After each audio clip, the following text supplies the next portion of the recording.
Daniel Kurtzer is now a professor of Middle Eastern Policy Studies at Princeton University's Woodrow Wilson School of Public and International Affairs. Ambassador Kurtzer, good to have you back here on Street Smart. Let me ask you, because I think Han just brought up a good point. One of the unanswered questions now is what happens to the rest of the Middle East now that these latest developments in Egypt have occurred? What happens to the rest of the Middle East in your view? Well, I think the impact has yet to be felt, and we're going to see it in the days ahead. We've already seen demonstrations in Jordan and in Yemen.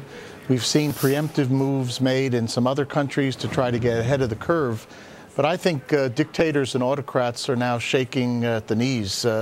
This is something that not only we could not have anticipated 18 days ago, but they were resting comfortably behind the idea that authoritarian government was unassailable, and it isn't. And I think the impact on the Middle East is yet to be felt. Let me ask you, though, about Egypt specifically, Ambassador Kurtzer, because the people in control are still in many ways part of the old regime. And I think about Omar Suleiman. I mean, what significantly, though, then has changed here? Well, there are now two centers of power. The military, which has been the arbiter of power alone for the last 58 years, has had to yield space to this as yet coherent mass of demonstrators and opposition figures.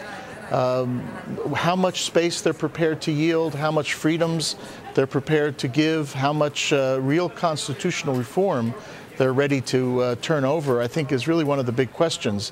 When the Egyptians wake up tomorrow morning, I think they'll be quite sober in realizing that one chapter has ended in a phenomenally happy way, but the work ahead is going to be very, very challenging. What happens when everybody goes home, goes back to work, the protesters are not in Tahrir Square? Does this movement lose momentum in your view?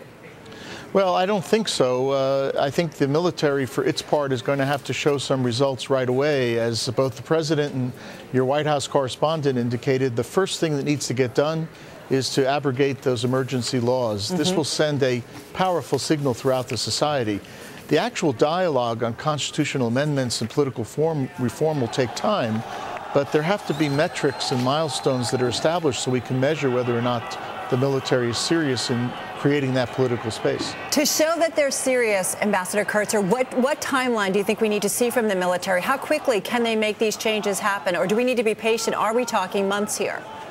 Well, no, I think we're talking weeks before we begin to see drafts of new constitutional amendments, if not a draft of a new constitution. I think within a short period of time there should be an announcement of a timeline. When are new elections for the presidency to be established? When will the parliamentary elections be held? Probably after that. But with timelines, abrogation of the emergency laws, the beginning of a public drafting activity, I think the demonstrators will have proven that they've achieved something, and it will maintain a kind of low burner effect of the opposition so that the military can't just rest on what's happened over the past few days. Ambassador Kurtzer, we did hear from the president. He said that United States ready to provide whatever assistance that the Egyptians ask. What do you think needs to be the role? Do we need actually additional financial aid to Egypt at this point? What else?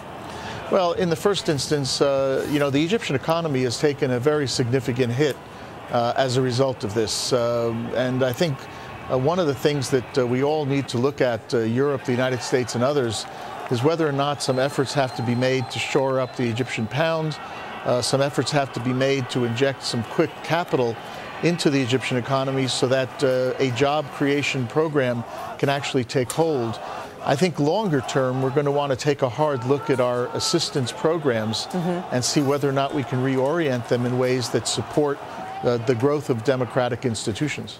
Ambassador Kurtzer, we're going to leave it there. Thank you so much for joining us again. We appreciate your input. Ambassador Kurtzer joining us there from D.C.